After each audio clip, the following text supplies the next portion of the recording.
boys and girls. Today I want to tell you a story about Joseph. Joseph was a son that was very loved by his father Jacob. One day, his father made him a very, very special coat. Beautiful, colorful, very unique. And he was very happy he got that coat as a gift. But you know what? His brothers, he had 11 brothers, and they weren't happy because they didn't get this coat. Only Joseph got his coat. And his brothers were very jealous of him, and one day they sold him to the Egyptians, and Joseph went to live far away. The father thought he was dead, but he was actually very alive. He was able to help many people in Egypt. He had a gift. He was able to understand dreams, and that gift came very handy one day. The Pharaoh had a very special dream. He actually had two dreams. The first dream was about cows. There were 7 very happy, beautiful, fat cows, and there were 7 skinny and ugly cows, and the skinny ones swallowed the 7 beautiful, fat ones. And he had the same similar dream about heads of grain.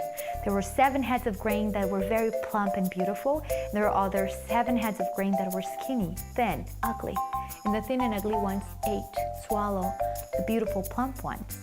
And the Pharaoh, the king of Egypt, didn't know what the dream meant. And someone remember, Joseph is good with dreams. Let's get him. He was in the jail at the time, but he knew God was taking care of them.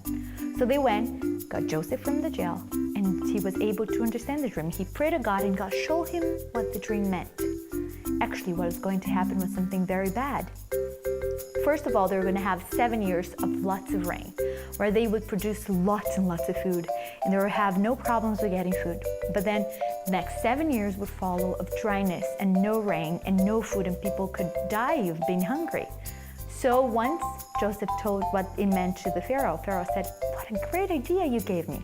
I'm going to put you in charge of the whole Egypt. You're going to be able to save food for the second part of the 7 years where there's going to be no food." So there was Joseph. He was loved by his dad, then he was imprisoned, and then he was in charge of so many responsibilities. God took very good care of Joseph. And you know who came to the land of Egypt to get some food because they didn't have any food for those 7 years of famine? The family of Joseph, the brothers, they came. And once Joseph found them, he was very happy. He wasn't upset, he wasn't sad, he wasn't crying. He was very happy because he was able to reunite with his family. Forgiveness became very easy for Joseph because he walked with God and he reunited with his family, and they were able to live happily in Egypt. Well, this is a story about we can forgive and we can trust God. God will always take good care of us no matter where we are. I hope you can learn that, and I'll see you next time.